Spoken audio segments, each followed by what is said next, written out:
7Artisans is probably the runner-up to Viltrox. Lately, they've been putting out some surprisingly good and budget-friendly autofocus glass. This time, in this video, we are taking a look at the brand new 35mm f1.8. And just to give you a brief rundown here at the beginning, we are looking at an all-metal build. We got a little AF/MF switch, a little function button, and the price is set to be somewhere around $299.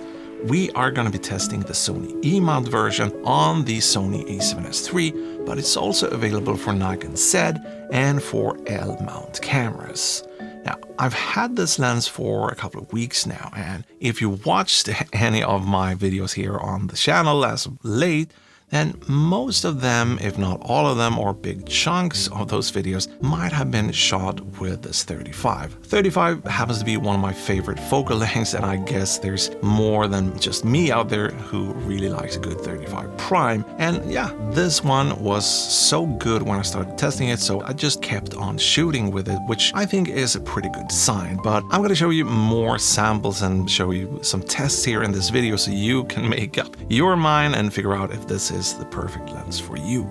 So let's do a little overview. Like I mentioned, we've got an all-metal build with an AF/MF switch, and we also got this little customizable function button right here. We got a declicked aperture ring, which I know some people don't like, other people don't mind it. The good thing about this one here is once you go past the manual mode and put it into the A mode here, there's actually a fair amount of resistance, so I don't think there's going to be a chance of any accidental aperture changes while you're out shooting. Focus ring turns really nice and smooth. No complaints there. I've done a couple of manual focus tests, and so far everything seems to be running nice and smooth. On this side, we got a 62mm filter thread, and that's about it, actually, as far as the front's concerned. Now, this one here, this side, we got a metal mount, of course. We got a little mount gasket here, and we also got one of these USB-C ports for firmware updates, which I'm super happy that we're seeing more and more third-party manufacturers adding these little firmware ports to their lenses. So that's a really welcome addition, this little USB-C port.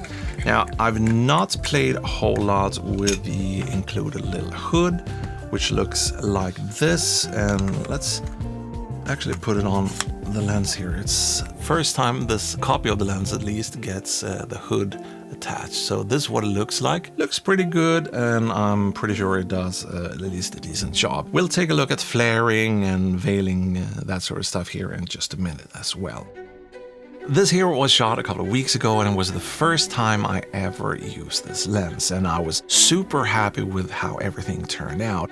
Even if we might have cheated just a tiny bit shooting around golden hour and blue hour, the footage is still looking nice and sharp, and there's a good amount of detail and contrast and saturation, even in these more backlit scenarios where we're seeing just a tiny bit of flaring here. But I mean, we are shooting straight into the sun, and I think the image holds up pretty well. There's not a ton of flaring. The contrast, saturation, and everything seems to be holding up quite well. Other times there were no issues with veiling or loss of contrast. The image looked deep and rich and saturated. So on the whole, I think this lens does a pretty good job even in these more challenging conditions.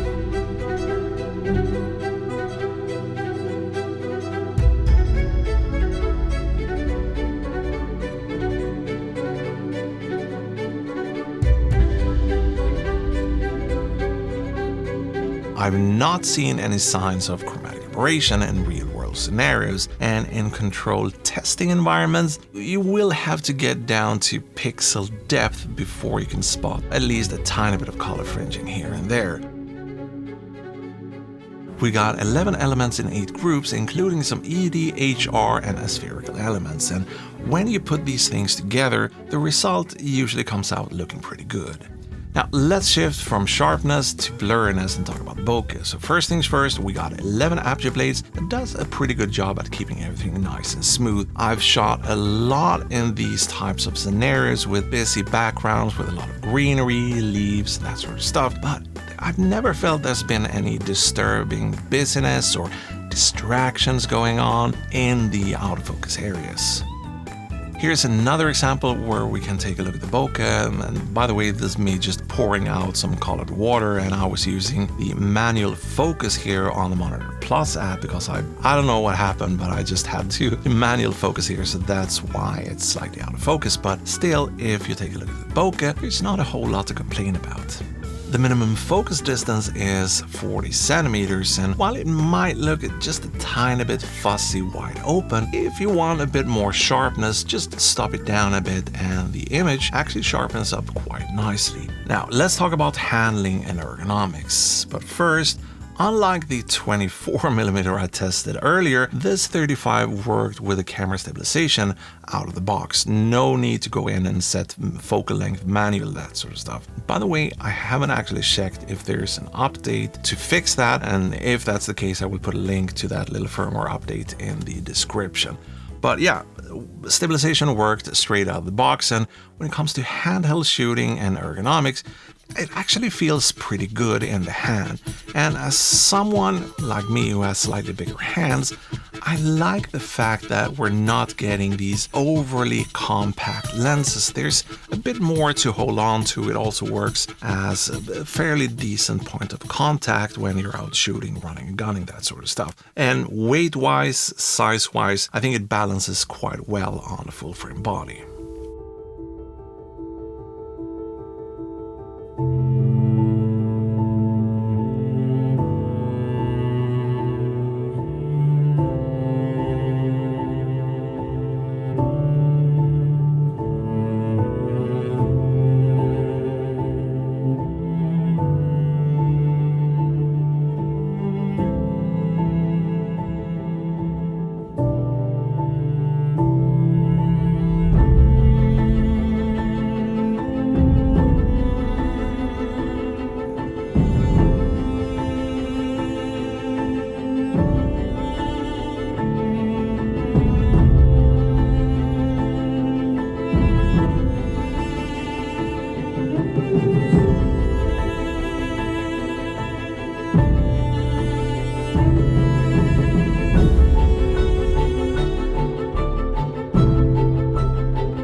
So this here is actually a pretty decent 35mm prime. The image quality looks great, it's nice and sharp, there's plenty of contrast and detail and saturation, and the autofocus have been reliable, at least for the things I've used it for. Not had any issues with any pulsing, jerkiness or hesitation, that sort of stuff. And same goes for manual focus, obviously. So for those of you out there looking for an affordable but well-behaved 35mm prime, the 7Artisans might be just what you're looking for. So do yourself a favor, do me a favor, check out the links down below where you can look at pricing and see if it's available in your area, so on and so forth. And thank you in advance for clicking those links. Now, with that said, I hope I'll see you here again sometime. Until then, goodbyes.